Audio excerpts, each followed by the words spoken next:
Hi everyone, this is my new backing tracks MainStage template for a live band backing tracks performance. This is multi-track, by the way, so you'll notice you'll have a track for drums, percussion, bass, keyboards, horns, and backing vocals, lead vocals. A cue track, it tells you um, intro 2 3 4, chorus 2 3 4, vamp 2 3 4, anything like that. So your cue track and your click track, and then of course your master fader right here, and that's on each track. So over here in this window, basically how MainStage works is this folder right here is considered your concert, and you can look up MainStage tutorials on YouTube that explains you a little more in depth. But then basically in your concert you have your songs. So this template will come with two songs. It'll come with Happy and Into You, and those are free when you buy the template. And then you have your performance window right here, and then you have your edit window over here. And so basically when you're playing live, you'll actually be viewing it more kind of in like your performance window. This basically right here, and basically you have your songs here, and this little area down here is if you have markers.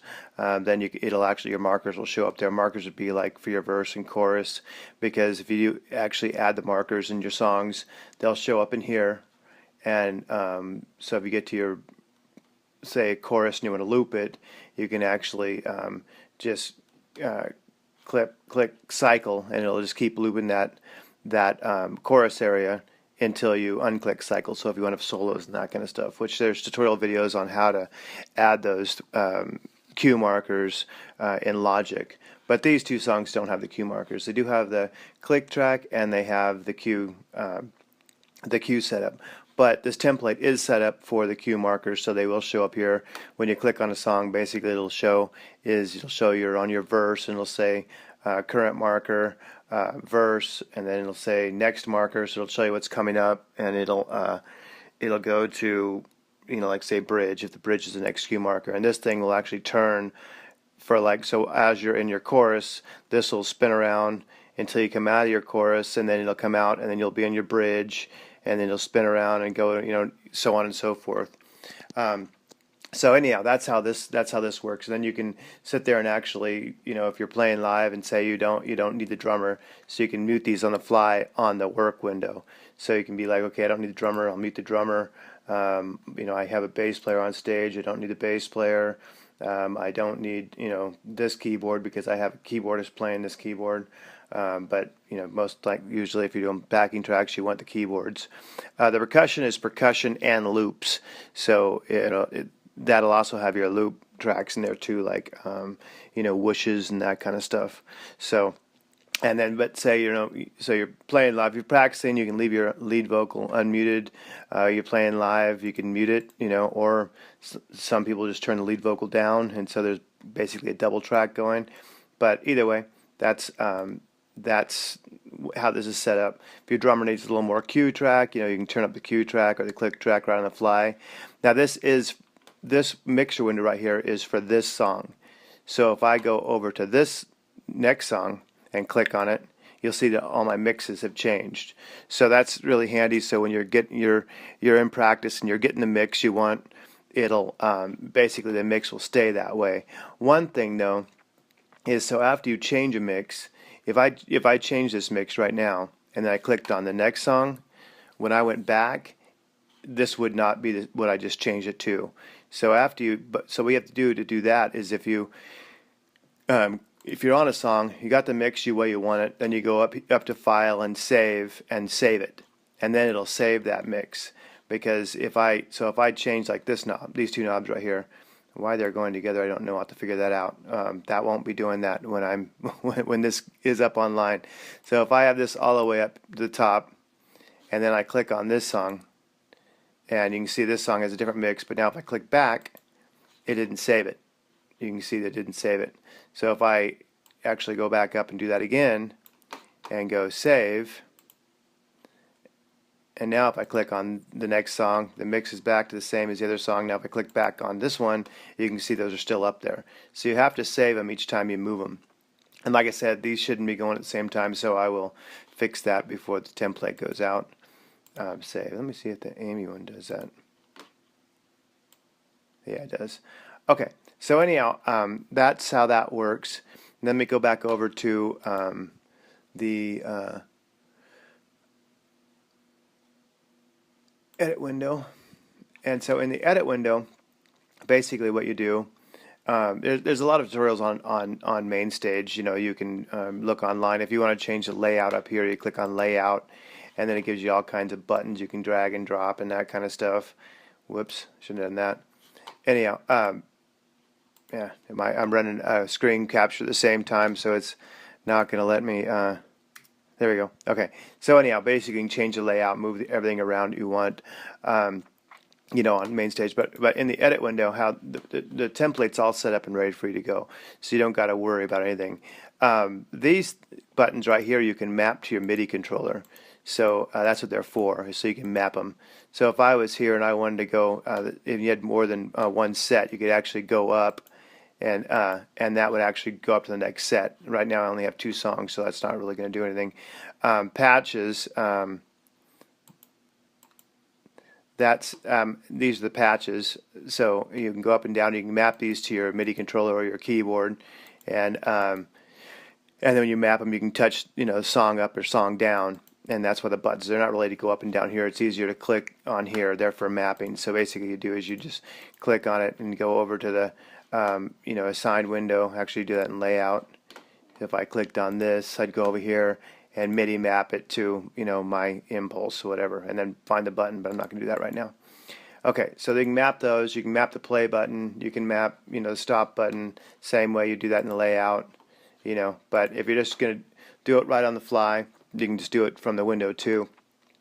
And then to load your tracks in here in the window, if I go back over here, performance mode is going to show it on full screen, so some of it's going to get cut off. But just for demonstration, I'll show you.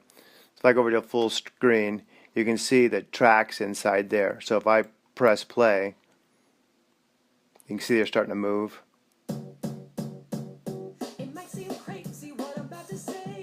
These are just going through my computer speakers, so it doesn't sound great, but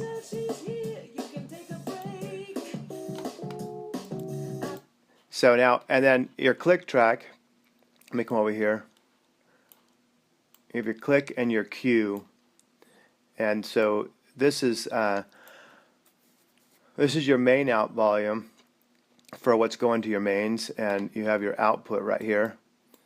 And so if I go to output mains, or if you have a sound card with, you should have a sound card at least, you know, 4 outputs, so you can have main 2 outputs going to your mains, and then on your click and cue, which is going right to this bus right here that says click bus. You go to the output, and for right now I'm just going to put it on my main output so you can hear it. So if I click play, you're going to hear the count in track and the click. Intro 2, 3, 4, verse 2, 3, 4. It might seem crazy what I'm about to say. Since she's here, you can take a break. I'm a hot air balloon that can go to space. With the air like I don't care, baby, by the way. 1, 2, 3, 4. Clap along if you feel like. So you can hear the cue track in there. And then if I same with this one, if I click on this one, click play. Intro 2, 3, 4, verse 2, 3, 4. And like I said, you can go through here and mix these down and back and forth. But your cue track, yeah, you would want to take that, go to the output, and you don't want to do it from these two. You want to go over to cue bus or click bus, and go output, and then choose your next output. This sound card only has a stereo output, so you need a sound card with at least 2. But and then when you're loading up new tracks, basically what you do is, okay, so I have these 2 songs right here that are in here for you, and then you have this template right here, which is just empty. And so don't add anything to this template. What you would do is just duplicate it. So you can either go up here to edit and duplicate, or if you have a Mac, you can just hit Command D and it duplicates it, and now you have a new template made from this one. So don't load anything to this one because it'll stay that way. So just copy it. You have a template. You can rename this new song, whatever the song name is, and then what you do is you go here. You replay at each of these tracks: drums, percussion, bass, keyboards, backing vocals, lead vocals, cue, and click. They all have a plugin called Playback Engine, which are all synced together. And the template is all set up so they are all working in sync together. So what you do is you basically just click on the Playback Engine, and then actually you don't even need to click on it. All you have to do is just grab a, like say, let me go over here to sets, MP3s, and like say I'm going to order, pull in this one, which is a click. So I'd come over here, and I'd pull that click track, and just drop it right in that Playback Engine. And now if I call up that Playback Engine, you can see the click in here.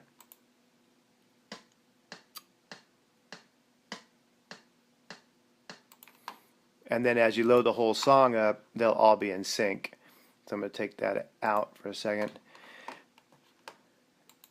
And that's how this is how you remove a file from there. You go up to this little thing right here and click Remove File. So if you mess up, that's how you do it. Now, one thing you want to do is about every 4 songs, you want to change the group. So right now, like this song right here, if I click on a Playback Engine on this song, here, by the way, real quick, if I click on a song here, it changes this edit window to that song. So right now, I'm on Happy. These playbacks are for this song. If I click on this one, you're going to see all these faders move. See? Now now these playbacks are for this song. So after you get about 4 songs in here, then what you want to do is you want to change the grouping. So if you click on playback, you'll see right here, this is on group 1. These songs are all on group 1.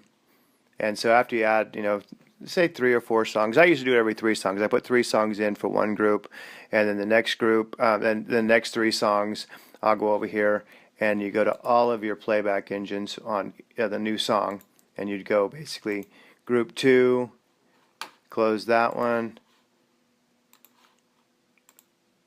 group 2, close that one, group 2, close that one, and so on and so forth. Just make all these Playback Engines group 2. After 3 more songs, you'd make a group 3. After 3 more songs, you'd make a group 4, and so on and so forth. So anyhow, that's basically how this thing works. It's really easy.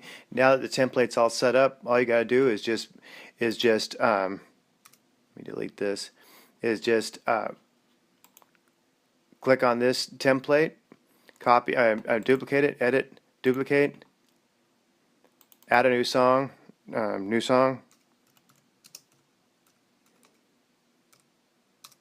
and drop your tracks in the Playback Engine. So drums, percussion, bass, guitar, keyboards, backup vocals, cue, and click.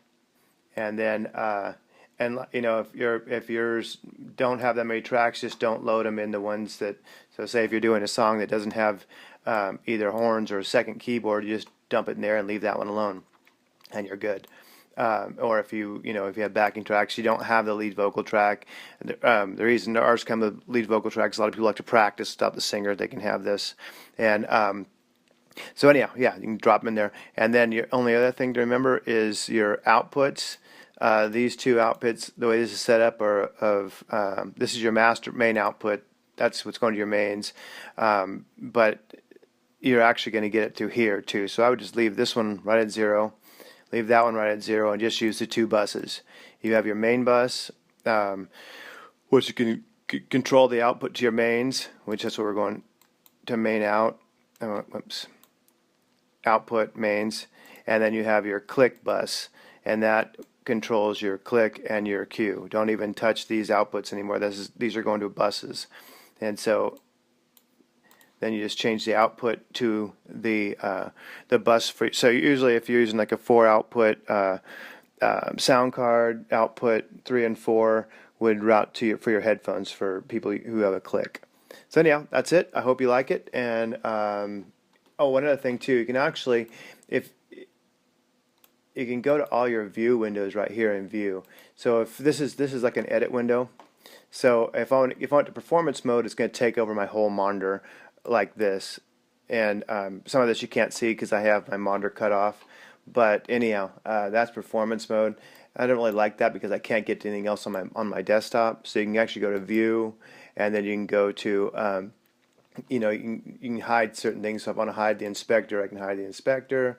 If I want to go to view and hide the workspace, I can hide the workspace and just have the mixing board, yeah, or whichever. So I'm going to show workspace, and I'm going to, but you can also go here to view, and I can go view performance window. So now the performance window is only in the area that I specified. I can actually move it around. So that's how I usually like to do it. I usually don't like to just click on performance because if I do, it takes over my whole window, and what a pain in the butt. So anyhow, hope you like it, and if you do, just click buy, and buy now. Thank you.